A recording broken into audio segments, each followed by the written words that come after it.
All right. Thank you all for coming. First of all, thank you to the Patrick Henry Supper Club. This is my third time speaking to the club, and they are always very welcoming, and so I very much appreciate it, and I appreciate the fact that they're hosting this event. Thank you all for coming, and I just want to tell you first where the campaign stands. Obviously, you're aware that we got ballot access just a week ago.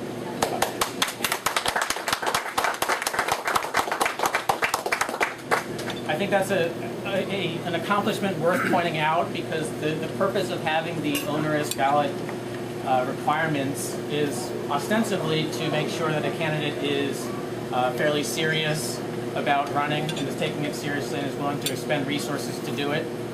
We met that burden, and I think that that's just one of several reasons why we should be allowed into the debates. I think that we have shown already right out of the gate that we're running an effective campaign, that we're focusing on issues that people care about, and that we're focusing on getting votes from voters. This is not simply a message campaign. This is a campaign to win. I like hearing that from a little kid. I think it's also important to point out that you guys here are very important to this campaign. The fact that you're here so early on means that you care about the centerpiece of my campaign, which is freedom. It means that you are here because you think that government is trying to do too much, is not doing it well, and that we need a candidate who is not beholden to the special interests of both the Republican and Democratic parties. It's very difficult to run as a third-party candidate, and it's also very hard to be a third-party supporter. The most difficult part is gaining the respect of the powers that be, so they let you into the debates. But the more important thing is getting the message out to the voters, and we are focusing on both aspects of that. So getting into the debates, we're going to hear our first response back from the Virginia Bar Association. Their debate's on the 20th. We're going to hear back from them tomorrow. They've told us with an official response, and you'll be the first to know what that response is and what our likelihood of getting in is. They are not the only debate, obviously, and so we're going to make sure that we have a really good chance of getting into each debate. And the polls that keep coming out, 40% of Virginia voters want a different candidate or undecided. We are presenting something that is very different from the Republican nominee and very different from the Democratic nominee. We are the only campaign that is out there fighting for all Virginians, trying to create a Virginia that is both open-minded and open for business, and we think that is going to resonate with voters. And so the most important thing is getting our message out to voters. So any help that you have already provided, we are very grateful for, and we ask for your continued support in terms of your time and your effort and your donations. I just want to tell you what I was doing today. We've been getting some good press coverage, and I think we need to keep that moving. Today we were at NBC 12 here in Richmond.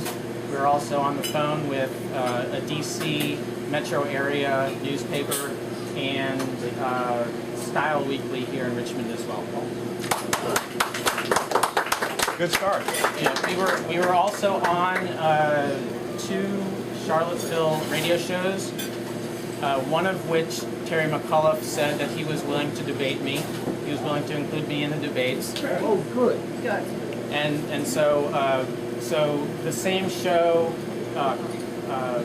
on Wednesday, Ken Cuccinelli will be on, and the host is almost certainly going to ask him if he agrees. I think that's going to be interesting to see what he says. And when is that show, please? I'll post it as soon as I find out. It's the Coy. I'll post it. It's soon. It's on the web. Okay. Yeah. All right, good. But it's in Charlottesville. But we'll make that available so that we can all listen in. I want to open the floor up to questions as quickly as possible, just to spend more time answering your concerns But I just wanted to thank you for being very open-minded about this candidacy and investing in us so early. The most important issues in this campaign are the ones that the Virginia voters care about the most, which is jobs in the economy, taxes, the transportation bill. I'm the only candidate who's asking for essentially a redo to avoid the tax increases that are basically going into effect, the huge tax increases that are supported by Terry McAuliffe and that Ken Cuccinelli has already said he's not going to try and undo the bill. So school choice is a huge issue. I think I'm the only person who's putting forward a credible plan that will revolutionize education in the state and break the monopoly, the government monopoly on education. Obviously, I put out a video on same-sex marriage, which had a very good reception, and we're going to continue pushing forward on all those issues, and we're going to start pushing forward on the drug reform issue. The drug reform issue, I think it's a little bit unfair how libertarians are cast on the drugs issue. My view of it is that there is a very important freedom interest, and it touches on so many other areas of the law where the government is out of control. So civil liberties, militarization of police, loss of Fourth Amendment rights. There's incarceration rates sky high. That costs money, but it's also a deprivation of rights. It takes young men out of their families, which leaves a lot of children without fathers in the home. It impacts, there's a huge racial disparity. It impacts black communities and black families especially. There are so many ways in which the drug war needs to be reformed, and I'm the only person who's going to be talking about it in this race. So with that, I'll stop and just open the floor up to questions. He only took 6 minutes. Well, that's fine. Or if they're, sure. As a governor, governors have certain powers to put a moratorium on certain types of laws. Are there certain laws, you're talking about drugs, etc., trying to reform drug laws, but you would also, as a governor, have the ability to put a moratorium on laws that during that period of time in which you would try to change those laws? Are there any type of laws that you would look at and say, these are the things I want to put a moratorium on until we're able to get them through the legislature to make the full-fledged change? My preference is to do things through the legislative, just do things legislatively, democratically, and politically. I think that when you have somebody who does something like that, there's a lot of ill will that's created. You see that with whenever the Supreme Court has a decision. So my preference is even on the same-sex marriage issue. My strong preference is that we do it through the full-on legislative process and political process. So, sure. I'm sorry. But though we've already established for many generations that part of the process is against the Constitution to begin with, and a lot of the laws that we're trying to put moratorium on or to change are unconstitutional, to go through the same corrupt legislative process would seem, in a way, to defeat the purpose. Well, so I guess there's two aspects to a lot of the unconstitutional laws that we see. I would ask which ones that you are most concerned about. Like if there's a particular law that you're interested in talking about. Personally? Yeah. There's a plethora of them. I mean, from, just like you said, from the drug laws to the income tax, to state tax, to the taking of property, to the retaxation of vehicles over and over and over again, and them telling us they're giving us a tax break, trying to make it look like they're doing us a favor. The majority of these type of taxes are unconstitutional from the get-go. Yet we have them, and we always talk about changing them or repealing them, but we never do. So that's what I'm saying. The process by which we put them into place was wrong, and the process to try and get rid of them is also the wrong process. Right. I have always thought that there is a problem with a lot of the constitutional structure puts a lot of brakes on the legislative process, and the idea was originally to stop laws from being passed unless they had a support throughout the legislature.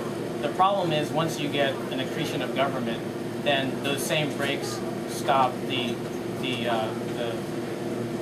undoing of those laws. So I recognize that that's a problem. I think that you saw with the reaction to the Kelo case on eminent domain, you saw effective legislative change and constitutional change, and I think that shows that it is possible. And so I don't think that it is important that we have. I think if you make the argument to the people of Virginia, show them why these laws are bad, they're going to get behind you. And if I get elected as governor, it's going to change everything in this state, because you know that there's going to be libertarian candidates running against every single member of the House of Delegates, and that all the Democrats and Republicans in the legislature are going to have to deal with voters who understand that freedom is more important than government power, and that freedom is supposed to be the default, not government power. So I think we can make a very effective case, and I can make promises to do certain things. But what it really comes down to is I am only as powerful as the ideas that I bring to the table and my ability to convince voters that they're effective ideas.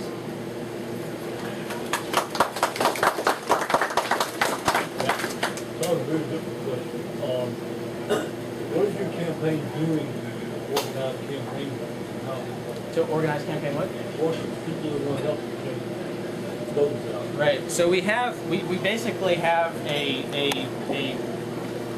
network of regional coordinators that we're still building out. The more people that we find who are willing to coordinate, that's actually one of the roles. I have 2 people here. Joe and Juanita, who have been doing an excellent job. We are right now planning basically events basically from now until November. So if you are interested in hosting a meet and greet or a fundraiser or anything like that, certainly get in touch with us. But we are having a really we're very happy with the amount of support that's coming up organically. We are going around to the Libertarian Party affiliates, but not just that. We're trying to reach out to a lot of other organizations that create natural alliances, and we're getting a lot of positive reaction on that. So we're still working on it. We're a young campaign. Obviously, there's a very short amount of time, but with that's kind of one of the catch-22s with this ballot access requirement. But I think you're going to see a lot more of us in the both in terms of local events and also in press mentions. Yes. Are you going to try to get into Tea Party meetings and talk to Tea Party people about it? Absolutely, yes. I think the Tea Party is a very misunderstood organization. I think that especially early on, you could definitely see some of the libertarian proclivities of a lot of the people there. I was actually asked this question today by a reporter, and I made the point that it's not an organization, right? It's a loose collection of organizations. Not all of them are going to think the same, are going to take the same positions. Not everybody in the same organization takes the same positions.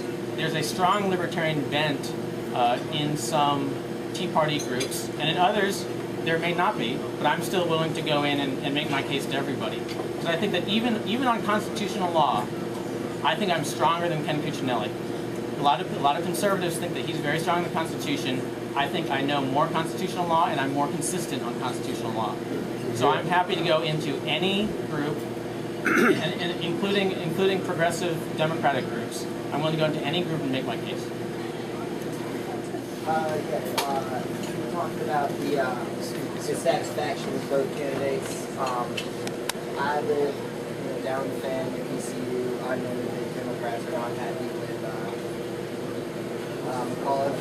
My father's here. He lives out in the suburbs. And the average Republican voter is not happy with Cuccinelli. How do you plan to utilize all this? It's almost more than dissatisfaction. It's just anger at the 2 candidates. I think that's exactly why we're pitching our campaign as we are, which is it is kind of a strange place to be in, where the libertarian is the mainstream candidate, where the Libertarian is the moderate, where the Libertarian is the one who's representing all of the voters rather than a very small section of them. So that's the message that we're bringing out, and it's just a matter of reaching all those people. And it's really about, you know, me working as hard as I can to get to all those places, and the people that I have on my campaign team and the volunteer network to really get my views in front of people and what I stand for. So it is going to be a very uphill battle because we can't outraise the two big money candidates who have a lot of corporate backing and stuff like that. So we really have to work hard. And so that's how we're going to do it. And that's one of the reasons that we're focusing so heavily on trying to get into the debates, trying to maintain a consistent message, trying to maintain a media presence. And I think it's starting to pay off in terms of the people who have seen us and written into our campaign saying, I saw you in the Times Dispatch, I saw you in the Charlottesville or Fredericksburg newspaper. So I think it's going to just keep going, and we just have to keep moving on that angle.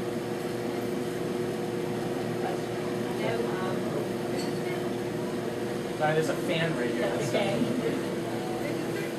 Body of research that suggests that the more representation, the more representatives that we have representing us, number one, the fewer laws are written, and two, more laws are repealed. Are you familiar with that? It's important an effort to actually increase the number of representatives in the state. I mean, that requires the Constitution will address that.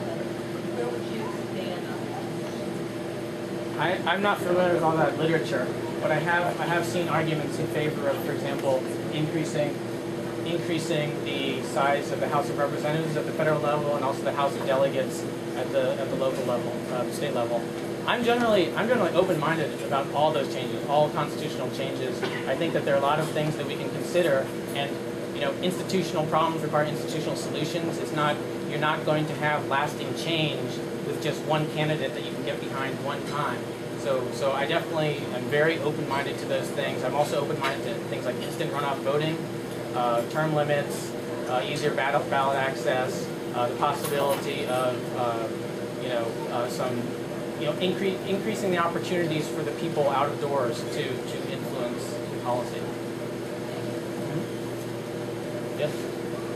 For people who want to do volunteer work for you, like passing out flyers, maybe setting up booths at like a gun show or something like that, having literature, bumper stickers or signs, and things to hand out to people, where would they go to get it stuff? Great question. So we now have a coordinator that's handling the vast majority of that stuff, Joe. Here, you can always be reached at joe@robertsarvis.com, also through the Facebook or through the website. We have several orders of signs coming in there. If anybody wants a sign to put back in their yard, we have some here. I think we brought in like 20 or 30, but we also have more in the van. And flyers, we also have some of those that you can just pick up now, or if you just let Joe know, we can get them to you. We have more orders of that coming in. We also have more orders of door hangers, and we'll also have candidate comparison sheets, which I think will be a big hit when they come out. Because I think they're going to be very, very helpful for voters. Yes. Yes, answer. Okay. Your educational background is very impressive. Could you kind of run through what your professional experience is? Sure. Yeah. My first job out of college was after math grad school. I worked for a couple of years at a startup in Silicon Valley. It was a networking startup, and it contrasting that with my later career in law and in the government. It's very different. It kind of just teaches you how much more flexible and supple the private sector is, and how much more able to deal with problems that arise, and to turn on a dime when things go wrong. So I did that for a couple of years. I worked as a lawyer I clerked for a judge in Mississippi. That's where I met my wife. So that was a very good year. There I kind of learned about how judges really view legislation from the judge's viewpoint, and that kind of gave me a very different perspective. That was at the federal level. I then spent a couple of years as a lawyer in Washington, D.C. I was working again, Gibson, Dunn & Crutcher in D.C. Their office does all sorts of stuff, but I was doing primarily securities litigation and a little bit of appellate law and a little bit of government contracts and securities investigations. And I also worked on some pretty interesting cases involving Fannie Mae, for example. So I got to see some behind-the-scenes stuff about that, which is very eye-opening. After that, I spent several years doing my own startup with some friends. It was a mobile phone app development company. We did that for several years, and then more recently, I've been doing economics research at the Medicaid Center as a graduate fellow, as I got a degree, a master's in economics. What do you think of Walter Williams? Walter Williams, he's entertaining, and he's a sharp guy. I didn't take a class from him, but yeah, he only teaches one class. But yeah, I like reading his stuff. But I guess he doesn't write as much as he used to. And he's also very well known as a very good teacher. Yes. What political figure from Virginia do you most admire in sort of modern times, postmodern times? I mean, it'd be too easy. Yeah. I probably would have chosen Madison. Madison. Modern times. Governor, lieutenant governor, attorney general, anybody? Well, there are certain things that I like about certain. I think that given the attempt by the Democrats during the recession to increase taxes, I think the current governor did a good job of resisting that. I think that's a fair statement. Do I like everything he's done? No, but I think that was at least holding the line when there was a huge push to increase taxes. I think that was he did better than a lot of other people would have.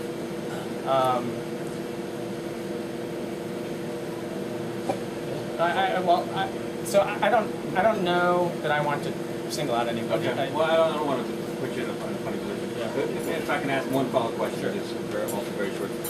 Are you hostile to all? Not hostile. Are you against any taxes under any new taxes under any new circumstances? No, I think that the key is our general level of taxation ought not to increase, and I think it should actually be decreased. I think that if there are ways to, for example, there are a lot of inefficient taxes. There are a lot of taxes that don't make sense. There are a lot of taxes, especially with this new transportation bill, where the sales tax is going up, and there are surtaxes in certain regions. Those are going into sales taxes in the general fund. We don't know if that's going to fund, if that's actually going to fund transportation construction or not. It might get funneled into other things, and it's not it's not putting the cost of the transportation infrastructure on the people who are using it. So that's an example of that doesn't make sense. And if you want to provide more funding for transportation, it should be done through a system where the users are paying as much as possible. And if we're going to increase funding in transportation, we should be prioritizing our spending, which means reducing spending elsewhere, which enables us to reduce taxes elsewhere. So at worst, I think that new taxes should be revenue neutral overall, and ideally we would actually be reducing the tax burden. Any more questions for Rob? Going once? Going twice? One if I dare. The governor refusing to do the Medicaid expansion for the state of Virginia, leaving almost 500,000 people without insurance. What are your thoughts on that? I'm against expansion of Medicaid and further federalization and dependence on the federal government. I think that first of all, I think that the Medicaid system is not a great system. What I would like to see done is ideally returning the power to the states. Yes, I would like to see that too, very much. At least, convert the system more to a block grant system where with freedom of policy choices at the state level, because then we can focus on things that make a lot more of a difference, that are more cost effective, like focusing on catastrophic insurance rather than comprehensive insurance, focusing on some mental health issues. And if we're going to do these kinds of systems, cash subsidies are often better than these Rube Goldberg-like government programs. So the last thing I think we should be doing is buying into this system and really just more federalization of our state policy. That's my view. Right, thank you. Yes. Considering as we're supposed to be an individualistic type country, and most things in life should be merit-based or behavior-based or outcome-based, and the majority of our laws, such as drinking and driving laws, drug laws, are all punitive type of laws. Would you look, individually speaking, because you're talking kind of whole cloth things, taxes, some of the laws you're talking about trying to either repeal or change, but as each individual person should be based, a lot of their behavior and the outcome should be based on each individual person. So would you ever look at a law, let's say the drinking age law, or some of the drinking and driving laws, and say these are so punitive as opposed to outcome-based? Would you look at trying to repeal any of those type of laws?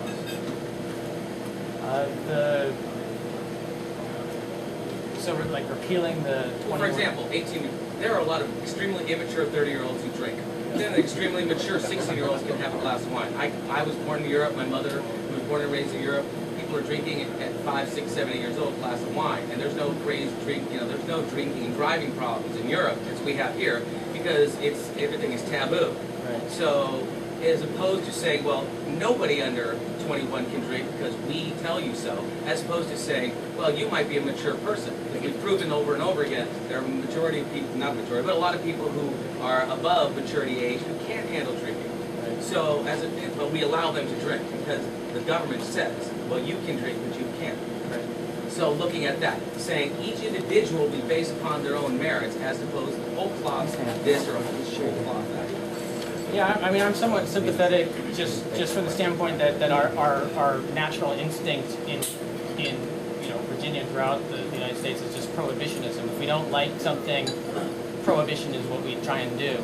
I think that's just been, I think it's fair to say it's kind of been a disaster. Certainly with drugs, it was with alcohol during Prohibition, and I think that you see, I mean, when minors are in the home, they have their parents to tell them what they can and can't do. When they go to college and they're on their own, well, are they abiding by the laws, the prohibitions that we passed? I think it's fair to say no. So is our response going to just be, prohibition and criminality with regard to, marijuana laws? And then there's not only that, but there's the racial disparities that go along with those kinds of things. So I think that, just generally speaking, on a lot of these issues, our approach shouldn't be, no, you just can't do it. It shouldn't be prohibitionist. It should be a little bit more, rational. So basically, no victim, no crime kind of. What's that? No victim, no crime kind of aspect to it. Nobody gets hurt. Yeah, I think that in the first instance, I mean, that the default rule is a presumption of liberty that we should have in the first instance a right to live our lives as we want to, as long as we're not hurting other people. And I think that's certainly, we could see more of that in our laws. Absolutely. Is there any more questions for Rob? Everyone's welcome to speak. Next year it'll mark 100 years since White House passed signed legislation federally that diminished the people's 1 to 30,000 proportional representation according to the Constitution and the federal Constitution. By now, the newest report of our population is 10,600 members of the House of Representatives, not the squeezy 435 we're going to get. Now, it costs about $4 gigabucks a year to pay their salary, but what we've lost in representation is priceless. would you, as governor of Virginia, ask for a return to the days before the death, we have the full Constitution and actually was 30,000 representation? Either way, of course, the other cities said, well, Virginia gets more than we want to do. Yes. Can you summarize the question for us? So, yeah, summarize it. Well, we couldn't hear him well. The question was basically the original Constitution set out a formula for what adequate representation is, and it was something to the effect of 1 for 30,000 people, and so that's been changed over and over again until finally it was basically decided it's up to Congress to determine how big the House is going to be. And the question was, would I support requesting of Congress a constitutional amendment or a change in the laws to get us back to a system of closer representation? And I think that's similar to Juanita's question. And yes, I would support. I do think we should have more legislators, fewer people per legislator. I think that the smaller number of legislators you have, the easier it is to capture the legislature. And I think that I do think that there's a strong role for states to play in sending constitutional proposals to the federal government. And I think we ought to do more of it, and we ought to work with other states to do more of it, to request that Congress propose amendments to the state. But yeah, to answer your question, I'm generally in favor of 435 representatives for a nation of 300 million. Is that effective representation, especially when the federal government has taken so much power in its hands? Rob, if it's good with you, I'd like to have one more question from anyone who hasn't already spoken, and then if you'd like to summarize for about no more than 5 minutes, and we'll take a 5-minute break, and then Chris will speak to us. During that 5 minutes, if anybody wants to get another drink, order in, or go to the bathroom, that would be your chance. Is there anybody with one more question for Rob? All right, your summary. Okay, well, thank you for all the great questions. I'll be here afterwards to answer more questions, and I'd be happy to talk with you and learn more about you individually. If you liked what you heard today, please consider making a donation. Obviously, the biggest challenge for a race like this is reaching a lot of people, and that requires time, effort, and financial resources. So we're able to take credit card payments and checks, and if you're just willing to fill out a form back there, either I or Joe can help you with that. But thank you all for coming, and if you are able to volunteer throughout the campaign, we probably already have most of your emails, but feel free to contact us either through my website or at joe@robertsarvis.com. So thank you. We don't have to go already.